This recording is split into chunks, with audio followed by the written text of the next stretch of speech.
Hello, everybody. I'm here now with my, how do I, ex-boyfriend, best friend, roommate, Bryan Garcia.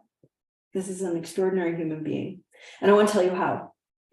This morning I woke up and my eyes felt puffy and my hair was not cooperating and I couldn't get my makeup right. And right now the lighting is weird and the room keeps changing from blue to purple and blue to purple. And I have no idea why or what's going on. And maybe it's all of the dust storm that's coming down from Canada.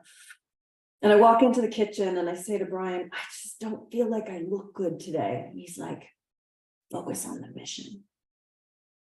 You're here to guide this, to be part of this. Don't worry about what you look like. It's irrelevant. And I got to tell you, it's what I needed to hear.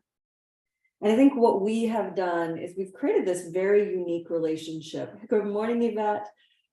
We've created this really unique relationship that no one understands but us. And we've decided that it might be interesting to bring it forward and give you guys like a taste of what it means to like redefine relationships. So we're going to attempt to get like comfortable. I'd love for you to get more on the screen. There you go. You want to start? Do I want to start? Yeah. Well, the title of the talk is I've Got Your Back, Redefining Relationships. So I think I'll start with my military background. Having been a Marine, I've got your back in the military means if we're in a bad situation, then I've got you covered. You don't need to worry. So I think that's a basic foundation in any relationship. But if we're going to go to redefining a relationship, you should believe with all your heart and soul that the person you call your best friend, partner, girlfriend, spouse has got you. Does not matter what circumstances pop up on your life day. So that's what I think to start. I love that so much. And in the military, they call it, I've got your six. If you think about you're 12 o'clock and you're heading forward, the person behind you is like 6 o'clock on a clock. I've got your six. So we thought it might be interesting to start off by just telling a little bit of our history. And I think you're great at doing this. So would you take it away? Okay. You might need to speak up a little bit because you're a little far from the camera. Okay, so back in 2012-ish, we found each other on Match.com. We started dating, although I should have known I was in trouble when our first date was postponed because of a presidential debate. So I was taking the back seat to wherever the presidential debate was going on. I had to watch it. They scheduled it right on top of our first date. I'm Yeah. so sorry. And that's fine. So I got to learn something on our almost first date. I think we both cared and cared for each other.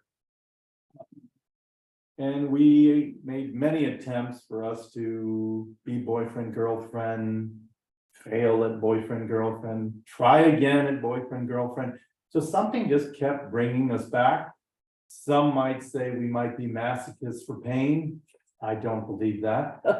But I think if you're really in touch with what's going on inside you, you recognize there's something here. And I just might not be able to put it into words, but I know that when I am not around this person, there's something that's missing. So from all of our incarnations to good, bad, good, bad, good, bad, I think one of the things that I remember Susanne saying early on was something that just made sense, which is when boyfriends and girlfriends or relationships end, I shouldn't be discarded like a piece of trash and just thrown on the side. And I think most of us do this, and we don't have contact with our exes. But we're not talking about having contact with our exes. We're talking about, okay, so what if we believe the other is really important and we're not boyfriend, girlfriend? Where do we go from here? So do you want to take over? Yeah, so I mean, I think it's context wise, we met on Match.com, it's true. I did delay our first date. And after our first date, I just wasn't sure about this guy. I just didn't know. He wore a llama sweater, I'll be honest. I'm like, who? Ouch. I love the llama sweater now, by the way. But on a first date, when a guy shows up in a llama sweater, I was just like, I'm not sure that this is gonna be a match. But he asked me on a second date and I agreed to go, but I was really into football at the time. Because I have an adopted nephew who's playing for the Patriots, and I said, let's meet at a sports bar. Well, I did not know at this point, he doesn't drink and he doesn't watch sports.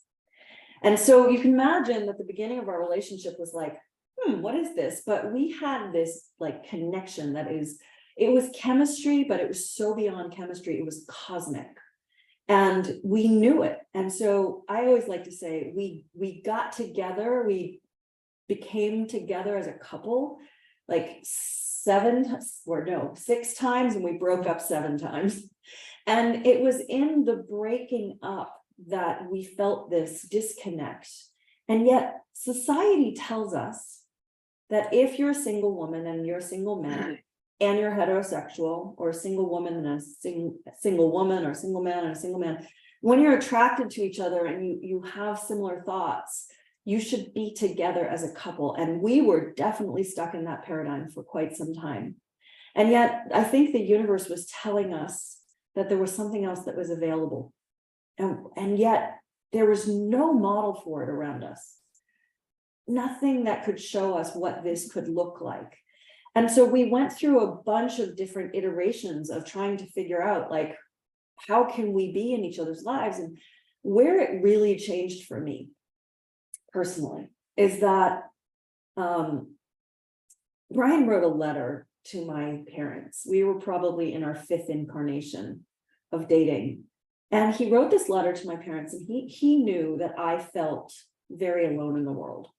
It's not that I'm not close to my parents, it's that I have always had challenges with feeling alone in the world. And as I was building my self-worth, and as I was building my own self-confidence, which I've been talking about this morning, is that I still wanted to know that someone had my back. They had my 6. And he wrote this letter, and he basically, do you want to say what it said? Or? I'll let you say.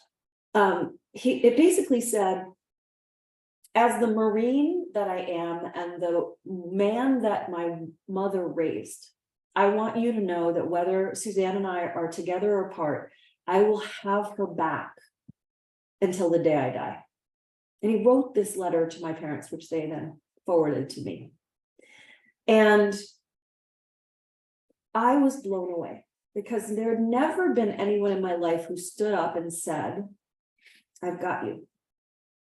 I will prioritize you. I will make you important in my life.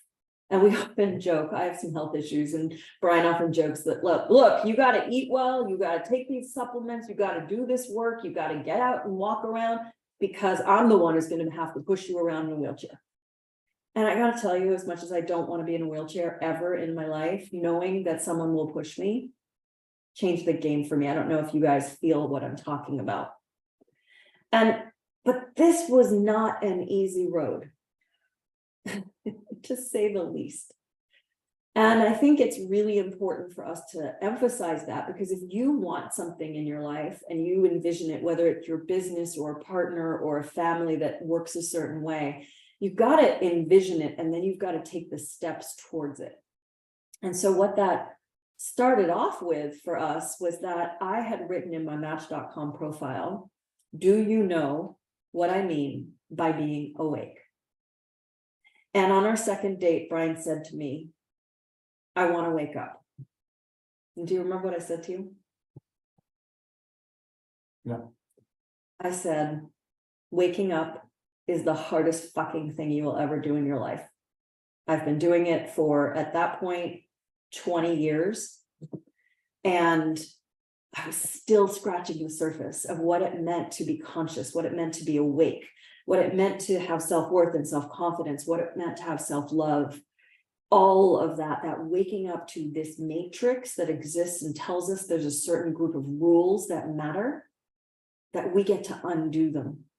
And so from that place, Bryan at the time was a year separated from his wife. The divorce hadn't finalized, and was, I'm not going to speak for you, but it was not a place where you were happy. Agreed. You mean coming out of the divorce? Mm-hmm. Yeah. Do you want to speak to that at all? Well, I think as in any rough time in a person's life, that was hard. That was tough. Wasn't fun, and it was messy. So, in all fairness, trying to start something new while your feelings are still stuck in the past, not easy, not simple. And I want to give some context to this, that these two people that are speaking, Susanne brought it up earlier, we're both very much about pushing rules, not believing rules exist, redefining them. So in all fairness, that has to exist somewhere in your imagination, that I know things are like this, but what if they were this, or what if they were that? And being strong enough internally to, when people ask you, well, how can you live with your ex-girlfriend while you have a current girlfriend? That I am not of the mindset, neither of us are of the mindset that I need to explain anything to anybody or justify myself to anybody. Yeah. That is the way you live free in this world that we've created, is we get to make up the redefining part of the relationship. I remember getting in trouble multiple times as a child when my mother would say, you need to do this. And I would always joke around and say, where is that written down? And why do I need to follow it? Right? So part of coming up with a new definition of a relationship, or whatever the case might be, means you have to be ready to take crap from people, which is fine, because I take crap from people all the time for my belief system. And that's okay, because again, going back to the word that I used this morning with Susanne, when you're clear on the mission, something I say to my daughter all the time is, when there's some disagreement or something with her and somebody who's important in a relationship, be it her mom, be it her father, be it another friend, I go, it's a real simple thing to measure. What is the most important thing?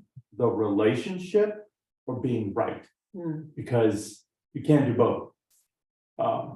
So if that's the driver, now you have to be clear on that, right? Because it's very nice to feel good to say it's your fault, but your fault feels good and does zero for the relationship over the long term.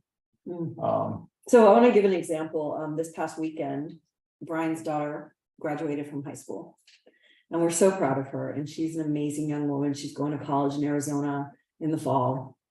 And so Bryan came to me and he's like, hey, can we throw a party this weekend for Susanne's graduation? I'm like, that'd be awesome. And so over this past weekend, his family came into town from all over the place. And we had in our home here, me, Bryan, I'm his ex-girlfriend, his current girlfriend, his ex-wife, and his ex-mother-in-law and his daughter in one place. And most people would think that we're crazy. But the way we got here, which I think is so important, is that we weren't here when we started. When we first got together, Bryan had a lot of big masculine energy, and it allowed me to be in my feminine energy. We talk a lot about balance of masculine and feminine energetics. And we were pretty balanced at the beginning. I was very much in my feminine, but I was still doing my work and doing the things I need to do. And Bryan has a beautifully established feminine energy. He's like walking around with the Buddha, and also has this beautiful masculine energy. However, we ran into some circumstances about, 4 months into our relationship, where I ended up tipping into too much masculine.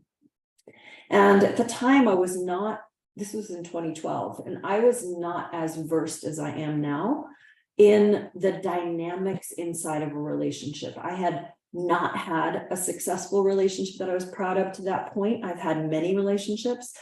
I don't think I was meant to get married in this lifetime. We'll see if that happens. It's not because I don't love partnership. It's that I don't love people telling me how I have to be. And so as we were sorting this out for ourselves, what happened is I dipped deeply into my masculine, trying to help Bryan wake up, help him do the things that I, as a coach, am really, really good at, except for he didn't want to be coached by his girlfriend.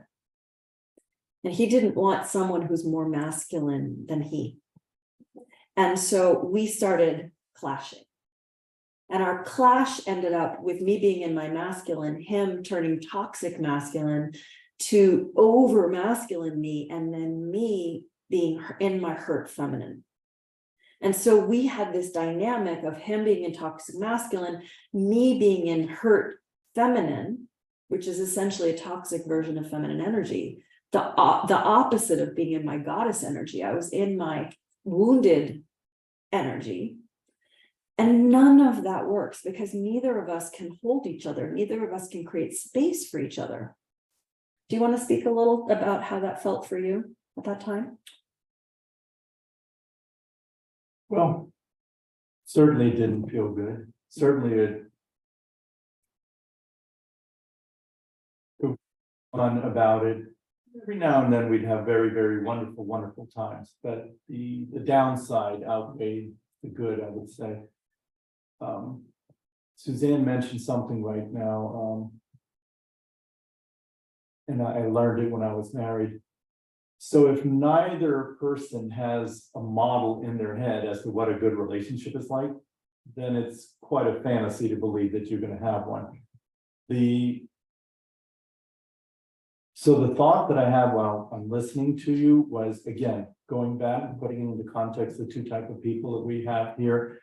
And we don't have anything amazing. I think just life has ended up that we turn out as these human beings at this stage in our life. But I'm very much into cartoons and superheroes. And the image that I had right now as Susanne is speaking is an image that if you go to any superhero movie, when things are really bad or when the superhero is at their worst, it's the same scene over and over, which is the superhero is falling onto the ground. And you, the audience, are like, oh, they're screwed. And all of a sudden they barely start moving. They're coming back to life. And they zero in on their face and they zero in on their position. And usually the position is one where they lift up their head, start lifting up their body slowly, and they get onto one knee. Not quite like this superheroine, but an approximation of her, right? I was So, waiting for you to move the ball Right. on the floor and do it. so here they are on one knee, and then the audience knows that they're regaining their composure, and they're going to go out and they're going to kick the other person's ass. And the movie will end, and of course, the good guy or good girl wins, right? So I joke around that I have screwed up and tell my daughter I've failed at so many things, and Susanne alluded to it in her previous talk, or something like it with Gabby, and that is when you have failed so much, you know you can do something, you're confident, right? Not cocky, right? I'm convinced there's something I read. I'm convinced I can handle whatever is thrown in my direction, but I don't have hope for it. Convinced is one thing. I hope I can do this. That word is used. I don't usually use it, but I'm convinced that whatever's going on between us, we can manage it, right? And both of us are night and day human beings from the ones that we met. So in all fairness, it should be maybe redefining relationships, the process that continues to infinity, because I don't see this is going to end, and it's all about process. And what we're not talking about are all the nasty steps. So right? we're going to get in there. They were nasty, they were down, etc. But stand or sit here today and think we did that together, right? Plus all the other things that were contributing to our lives. I can't help but be confident. I can't help that, you know, a lot of our energy now is usually good, light, playful. So those are my thoughts. Yeah, and I mean, I think it's so true and so beautiful. And so let me explain how we ended up being roommates, because I think this is important. When you know someone has your back and you know that they're going to be there for you. And I knew I had Bryan's back. He had a bunch of health issues back to back to back. He had 3 of them. And I had at that point already moved to LA part-time. And I want to tell you why I did that. I moved to LA for a variety of reasons. But we had tried so many times to end our relationship, and it wasn't working. Because when we were apart, we would stay friends and we would have so much fun together that we're like, we should try it again. And then we get back together and the dynamic wasn't right. We thought we were supposed to be soulmates, and we hadn't considered the fact that we were supposed to be soul partners, soul brother and sister, soul something that is soul family, something that isn't what is described in the manual of life, right? And so at one point in our relationship, I had said, can we open our relationship? And Bryan was against it the first time I said it. And the reason I wanted to open our relationship is because we're extremely different people. Like, I want to live a big, huge life. I love to go out. I love to go to the theater. I love to go to dinner. I love to explore. I love to travel. Bryan has an entire Harry Potter, Marvel cinematic universe in his brain. Muppets, excuse me, I forgot the Muppets. Yeah. There's one on the couch over there. And so his universe is very content by himself. Now he goes out and he does his work. He's an intelligent aging strategist. He does incredible work with older adults. And that's amazing. But the way I wanted to live my life and the way he wanted to live his life were like this. And so I said, I guess it was like the 5th or 6th, I guess it was the 6th time we were together. Are we ready to open our relationship? Because I love us, but I'm not getting fed enough in the ways that I need to get fed. And he agreed at that point. And so we both sat together and we wrote essentially a manual, right, of how we could open our relationship, how much we were going to share with each other, how much we were going to tell each other when we were dating someone else and when we were getting together with them. We were really crystal clear about what it meant for us to open our relationship. And so I started dating someone and he started dating someone. And we would tell each other what was going on. It didn't mean we had to exclusively date only one person, but it ended up being that way for us. And our agreement was that we were the primary relationship, we were the partnership, and other people were an addition to our life. I've often said that I'm not a one-man woman, and I kind of know that because I have a lot of energy and a lot of interests, and I'm revealing a lot of stuff that I've never revealed online before, but I think it's really important to talk about our evolution. And this opening went really, really well, except for one piece. You want to tell what it is? I ended up having the other person as my primary. And so one of our agreements was that we had to only date people who were unavailable. So I dated a man who was married with 4 children, and he was in an open marriage, and there's a whole lifestyle for people who understand what open relationships are like. And there's so much deep trust, and it's not that things aren't good, it's that things are now amplified. And so our agreement was you couldn't date someone who was available. And Bryan met someone who he believed was unavailable because she had just gotten out of a 6-year relationship / engagement. And he's like, oh, she doesn't want to be in a relationship. And now they've been together, what, 4.5 years? 5 years. And I'm going to tell you that hurt. It really hurt. And I was very mad. I was mad at Bryan. I was mad at the commitment we had made. I questioned whether we should have opened the relationship. But I think ultimately, and we can talk about how we healed that rift in us. Me moving back to LA half-time gave me the separation that I needed to get clarity on what role Bryan could play in my life. Because he is not meant to be my primary. He's not meant to be my partner. And the Cinderella fantasy that I've been fed my whole life of I'm going to find my Prince Charming and everything's going to be normal and we're going to have a picket fence and 2.2 children and a dog and a cat and a half and we're going to live that life. That's not for me. And yet there was still a part of me that was really, really devastated by this. And so by moving back to LA, yes, I was working on a TV show about healing the divide in our country, but it also gave me this space. And so when I was in LA, before I had fully decided to stay, Bryan came out to visit. It was really important to me when I was out there for like 6 weeks working on my TV show that he came. And when he came to visit, it was pretty clear that we were at the end.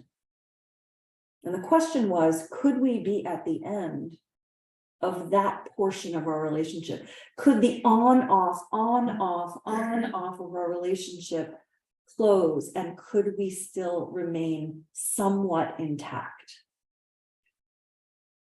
And that was probably the biggest piece of work that we've had to do. Do you agree? Here's another thing about these two besties. We have different points of view in just about everything, if not everything. So I think that was a big one, maybe one of the biggest, but there's something that I don't like that we can't get across here right now, which is all of the downsides felt like deep valleys that were hellish, not fun, nasty. So it's the rising from those ashes that we kept doing. You know, we joke around that, you know, some of those things would last 3 months, whereas now 3 minutes. 3 minutes, right? Maybe 10 minutes on a really bad day, right? So it's not being able to show that process, and I sound repetitive, I want to be, because it's a process. We're verbs. You said it earlier in the previous talk from the Tao. It's you are, I am, right? So I'm a verb. I'm constantly changing, right? We're constantly changing. Recognizing that there's a possibility out there, right? We're connected. Okay, we agree on that. How we're connected, that was a bitch to figure out. And now we're here. I think another driver that why are we roommates? There's many reasons, but one of the things that I realized was when I was living alone and health circumstances changed and I ended up living Susanne's, then Susanne came back from California. There's a driver now that I think is important that's part of my work, and that is it's wonderful being alone.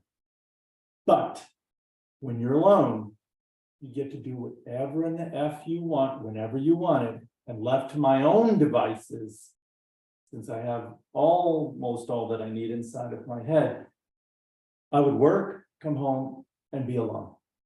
Now, the downside, if you've paid attention, couples who are together continue to thrive and do well over time. We don't have to be a couple, but human beings who are together, right? Even if there's that hard work, right? I think of Susanne and what she needs, and it's important to her. Even though I disagree, I think they're dumb, etc., etc., etc. It's fine. She thinks I'm stupid, or people think that I'm bananas for doing most of the things. That's the comfortable in being mature adults who have the freedom inside to go, this is what I want to do, right? And giving the other the space. Not all the time, but we'll have our little rifts. They're nothing like the way things used to be. And again, it just happens to be that we've gone through to another stage there might be others that we haven't even imagined yet, Mhm. right? So, Yeah, I think it's so important that it is hard to show the process, but I'm gonna be very revealing and share something that I'm not proud of, but it's something I did recently. Many of you know from the talks that we've given over the past couple of days that I've been working on giving myself an egoectomy. And an egoectomy is the idea that I am really looking at the components of the ego and asking myself where I am in relationship to each of those components. Now, remember when I met Bryan in 2012, he wanted to wake up. And he knows that he is not the fastest learner about things, but when he does, he surpasses everyone. So Bryan was always like walking around with a Buddha, and then he decided to really learn about what it means to be conscious, what it means to be awake. And he takes care of me like nobody's business. Like before this conference started, he cooked a bunch of food. So I have food that I can go grab, that I can eat, that's healthy for me. He's got all kinds of water bottles ready for me so I can stay hydrated throughout the day. He's taken care of me and my needs because he understood how big this conference was. But that's not where we started, because where we started this past week was that his family was in town, and originally we're having a party on Sunday, and then we ended up having a dinner with his family here on Friday, a dinner with his family here on Saturday, and then the party on Sunday. And it was a lot for me because I knew I had 24 hours to be live this week. And at one point, in a moment of weakness, when my ego had taken over, I hope you're okay that I'm sharing this story. I stood in front of him in the kitchen, and I said, we often talk in the kitchen, and I said, if there was a raft and it had 3 seats and you were in one, and I assume your daughter would be in the other, who would get the 3rd seat? Now, I'm not proud of this moment, but I think it's really important to realize that we're all human. And no matter how much you feel someone has your back, there's no guarantees in life at all. You have to work in every way to get someone to understand you and support you. And Bryan, rightly so, said, this is the most ridiculous question you've ever asked me. Do you want to speak to that at all? in all fairness, it's one of the many ridiculous questions you have asked me. There's an infinite list. I chose not to answer, and I'm going to be playful because it reminded me of questions that my daughter used to ask when she was very young that were horrible scenarios, which would be, Dad, if you had to jump from a 20-story window, would you choose that or to walk on broken glass that was heated? And I was going, these are horrible choices. I wasn't going to do or answer that. Putting it into context, because you've given me a lot to think about on this. I recognize something about myself, my shortcoming in that, and not saying, well, I wasn't going to say anything because I really believe that it was a lunatic question.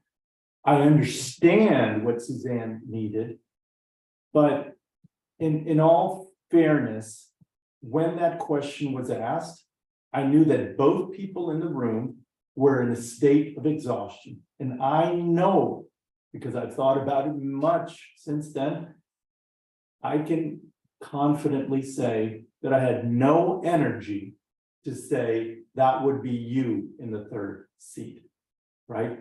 Because I can look back now and tell Susanne,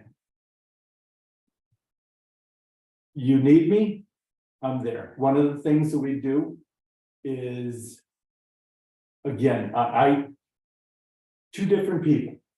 One of the things that I do with Susanne is at the beginning of the week, I always ask her, what is your schedule? And she sends me her schedule. So I know this person, now I'm revealing, needs way more support than I do, right?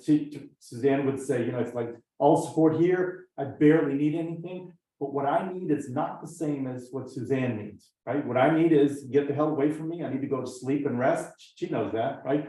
I feel like this, okay, then go rest. We have little signs we give each other, like when he comes in after a day and I'm like, hey, how you doing? And are you poopers? Poopers means tired to us. And if he's poopers, I know I can't talk to him because it won't register. And when he sees that I need something, And he has my back. And if I say to him when he's poopers, 911, or I really need you right now, or the best one is I feeling like a pedal, that's our signal word for I need support right now. And the thing is, I'm out there a lot. I'm trying to do big things in the world. And I constantly feel like I'm on the edge of a plank on a ship back in the 1800s when they made people walk the plank. Like there's a lot of things that I do that I am out there on my own, speaking about things in ways that other people aren't necessarily in the aggregate talking about. And that requires a certain kind of support because that's what I need.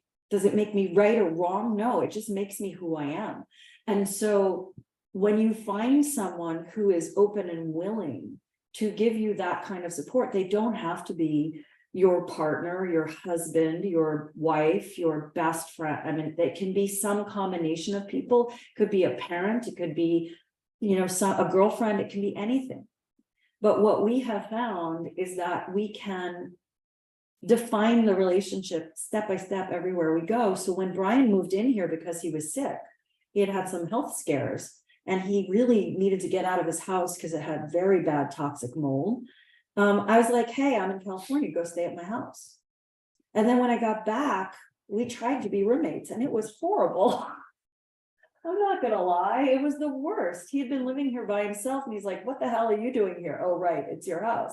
And so we came up with a joke, like whenever he was being really kind of toxic with me, I was like, you don't have to live here.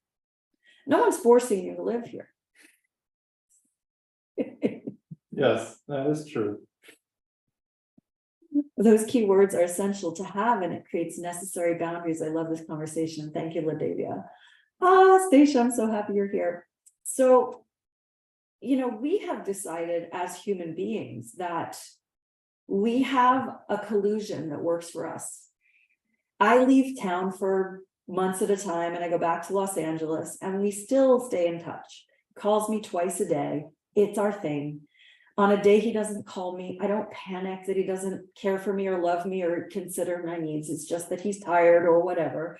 But what happens is that when you find the truth in yourself, and so much of yesterday, what people were talking about was finding that inner knowing, finding that inner love, finding that self-worth, working on loving you so that you can be the service, the server, the giver that you want in life, not just the getter. It doesn't mean that you don't need to be fed. And so when you find someone and you understand how to feed them, and they understand how to feed you, it becomes a beautiful relationship. So this past weekend, like I said, I asked this ridiculous question, but I also know that when there's a lot of stuff going on and Bryan has a lot of people around, that he's not a planner. This guy lives in flow all the time. And so I just took it upon myself to make sure we had the right food and the right items in the house and make sure that people had warm clothes for the outdoor graduation. And I just took it upon myself to serve him in a way that he would never ask for because he doesn't think to ask. He's like we said, he's got a whole universe in his head. But I have managed to poke holes in his beautiful universe and he comes out and can support me and help me in the ways that I need so I can be the person I am best in the world. And I would love for you to speak about what it feels like to support a powerful woman. We heard from Wade Davis last night about men and feminism and really believing in not only equality of women, but the potency of a woman's voice. And you have allowed me. I don't think Dare Human would be Dare Human without you as my support. Yeah. I'll go back to our beginning of our dating life.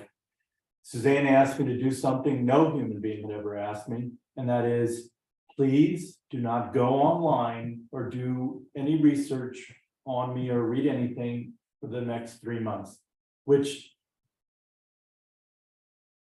part of the relationship is telling the truth. So I did that, right? And I said, okay, that's what she wants. That's what I will do. And it's because I had a big presence online. Yeah. And I had had so many men who met me and they Google me and then they'd come and they'd tell me that they had heard various stories that I had shared online. And I wanted to tell them that story myself. I didn't want them to see the public version of me. I wanted them to see the intimate version of me. Please continue. So I think that was weird, strange, but I think that's like in both of us, the playful part, and go, okay, that's some weird game that she wants to do. I mean, she already canceled the first date. Who knows what else she's gonna ask, right? So I didn't look at anything online. Then after, maybe I looked at one or two things. I wasn't gonna go cuckoo because by then I already knew this person after 3 months. How do you support a strong woman? I don't think there's a manual, and even if there was, I probably wouldn't have read the damn thing. All the incarnations we have to go through, something that you had talked about is that sometimes men are intimidated by me, right?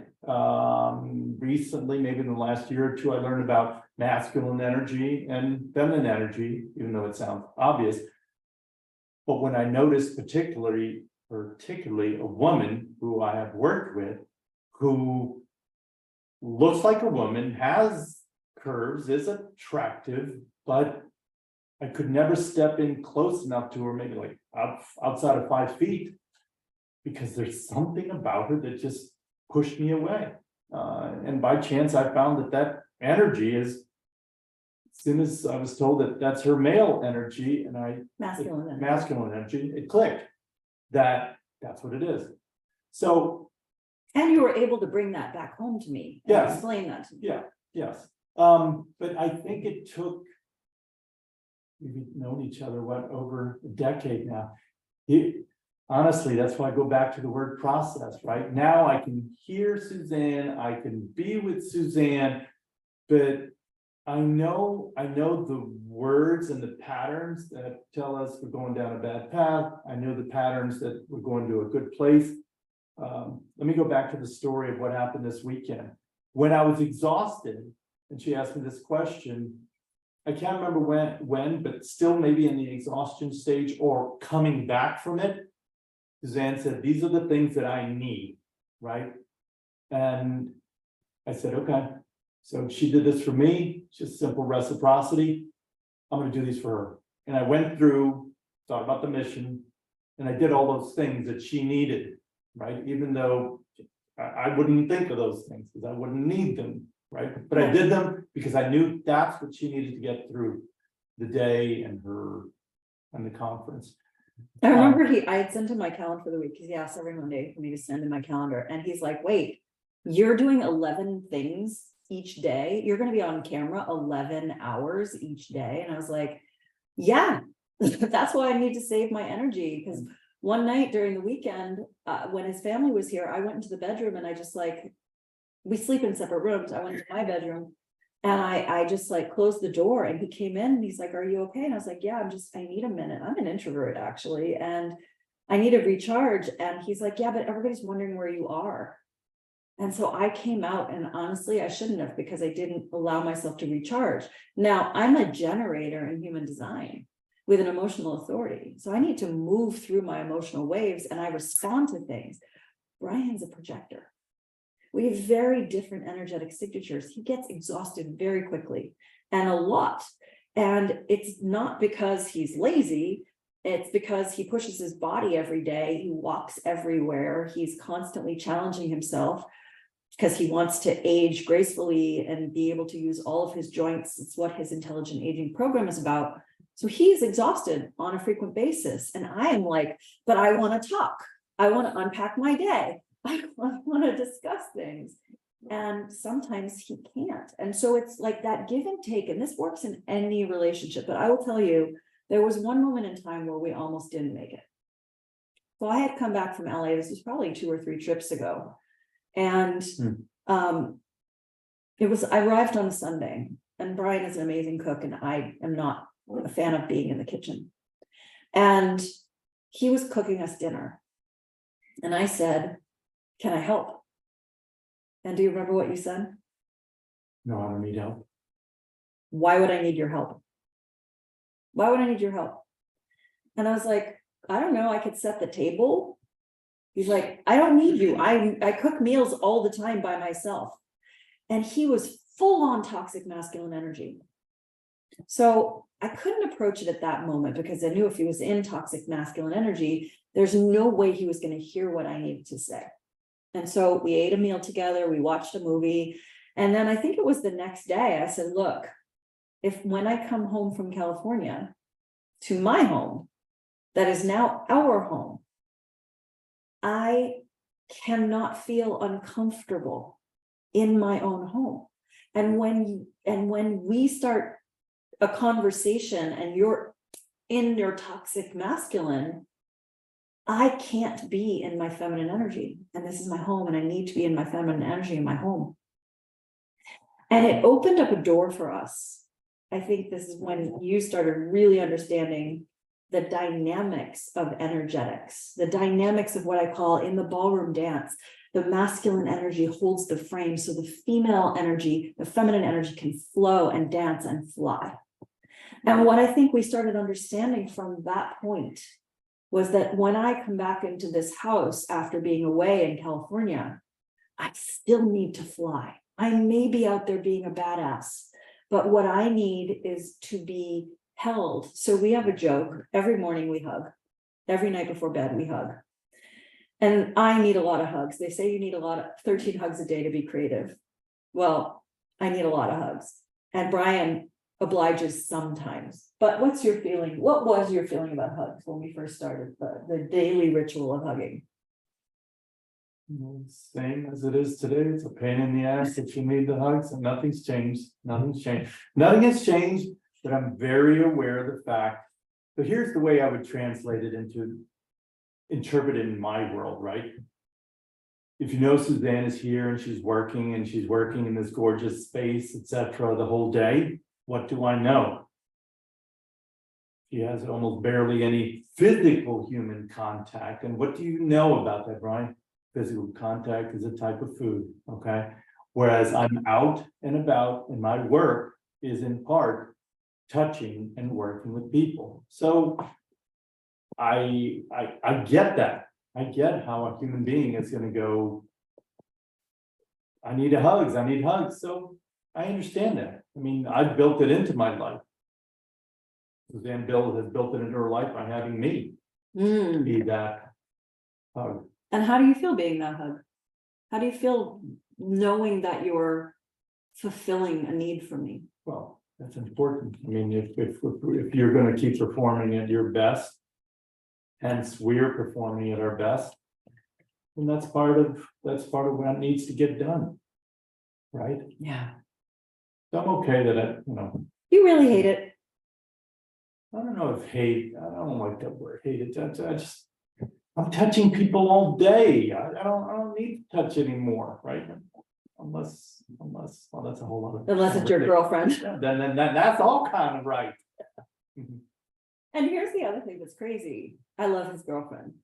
She's amazing. And the three of us get together and we hang out. And she was in the house this past weekend. And a lot of people ask me, aren't you jealous because you don't have a boyfriend right now? You don't have a partner right now. And the answer is no. I was really, really upset when he dated someone that became available. That hurt because it was a move outside of our trust circle. And I don't know if you know how hard that hurt me. Well, I'm not going to claim to know how you feel inside, but based on the external and the words, I gathered it was very painful. Yes. Yeah. And it took us a minute to get back from it, but then longer than a minute, a long minute. Please don't give it correct time. But the thing that happened, I think, is that the more this was 5 years ago, right? So the more I was comfortable with me, and the more I was comfortable expressing my needs, and this is something I coach women on all the time. Men or women who are partners or people who are non-gender conforming, whoever you're with, they cannot read our minds. We need to actually make requests for what it is that we need. And I know me. I was a handful as a kid. I was a handful as a teenager. I had a lot of emotions. I had a ton of trauma. And I did not know how to not be my emotions. And then through my own healing, I have discovered so much of who I am and not what Bryan thinks of me. I'm not what Bryan and his girlfriend are. I am not this home. I am not how many of you are online right now. I am not how many of you catch this in replay. I'm not the success of this conference. I'm me, and I'm here to serve a mission on this earth. And so the only way that I can serve this mission on this earth is to make requests of the people who choose to go on the journey with me, right? I can request for you to join a program. I can request and invite you to be part of one of my masterminds. I can make a request for Bryan that, hey, if you cooked and left leftovers, it would be really helpful for me, because during the middle of a full day, when I'm coaching all day, I can go grab some food. And you know what he said? I'll do that. Right. And in the same way, I try to live my life in a way that fulfills his requests, even though they don't necessarily come through in the same, hey, I have a request for you. But he'll say, I can't talk when I'm tired. That request is, please, let's not have conversations when I'm poopers. Right. And so when we start to really understand who we are, oh, thank you, Stacia. I would love for you to come hug me. That is so awesome. When we start to understand who we are and what our needs are, and we start to live from a place of love. Gabby talked about having an open heart at the beginning of the last session. When you live from a place of, you're getting farther and farther away. I think it's funny.